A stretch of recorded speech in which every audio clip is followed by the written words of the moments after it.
I'm not, oh my God.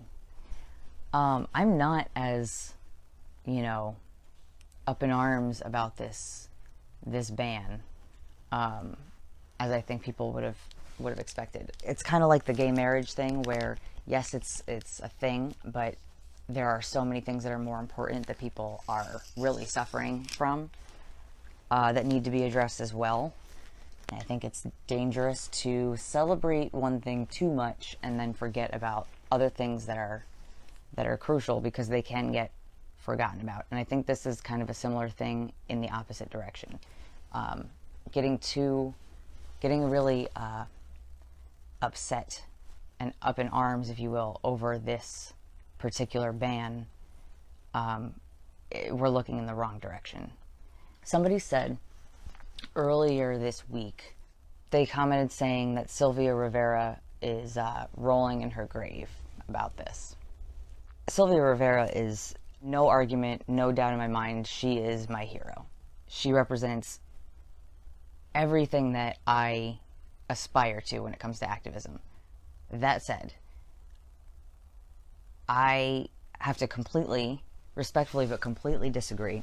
No, Sylvia Rivera would not be rolling in her grave about this military ban. If she was going to be rolling in her grave today, it would be at the shock and the disappointment of the number of trans people, or the general idea of the trans community being so eager to participate in imperialism. Sylvia Rivera was anti-racism, she was anti-war, and she spent most of her time in the gay movement trying to bring race issues of people of color, and intersectionality to the gay movement, and was met with nothing. This is in the 70s. She was met with nothing but resistance and resentment. She saw this kind of need to assimilate, or this urge to assimilate into these institutions, marriage, the military, law enforcement, as completely at odds with what she was also fighting for. So much more than just what the gay movement of the 70s was fighting for. Like, it offended me. I don't actually get offended very often. It did offend me to hear or to see Sylvia Rivera invoked in that sense of, oh, she would be rolling in her grave over this ban. No, she would be rolling in her grave over the eagerness to join an institution that marginalizes people and that infringes on people's rights, all outside of this country as well as in this country. I'm sorry, I have a hard time crying over whether or not I or my community will have access to the military. I have a really hard time crying over that. And say what you want about me being radical or whatever, but study your war history, study your U.S. military history, and the things that it, as an institution, has interfered in with Latin American countries, with Mexico. There's no doubt in my mind that not only would Sylvia Rivera completely condemn the idea of joining the military, because she did, but that this whole conversation would just probably make her shake her head in disappointment. I don't like to try to infer what someone who has died will do, or would do if they were alive. But since we're on the topic,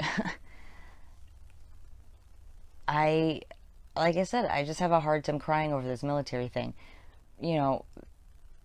It preys on marginalized people.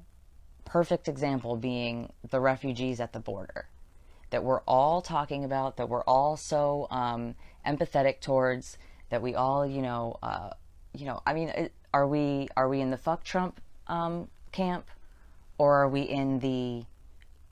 are we suddenly eager to join this movement against refugees, against immigrants, against fueling these civil wars in Central America? Like,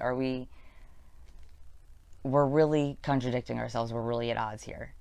There's a bigger picture here than just trans people being banned from the military. And I wish and I hope that we will stop focusing so much on that, so much on the military itself and why people should be allowed to join it. Whatever. I mean, I personally can't see myself marching for somebody's right to join the military. Personally, I think if you're a trans person and you're a fighter and you're a warrior, there's 100 other places that we would need you and could use your passion and your energy and your willingness to serve in a better, more beneficial way that actually helps people. That being said, this is the beginning. This is the tip of the iceberg. I said on the show this is going to be a litany of rights being stripped away from transgender Americans. Earlier, end of last year, had the conversation thrust into mainstream news and into our lives of trans people being erased and people discussing biological sex, and the White House defining this memo they put out about defining biological sex. That was foreshadowing. There's the only reason for the White House to do that and to establish this, immutable assigned birth bullshit was to set us up for a whole list of rights that they can begin taking away and that they can begin redefining. So while I have no tears for the military, and I have no tears for access to the military for one group of marginalized people to join it in its efforts to marginalize other people, what I will focus on and what I will continue to redraw attention to, I hope, is that this is just the beginning.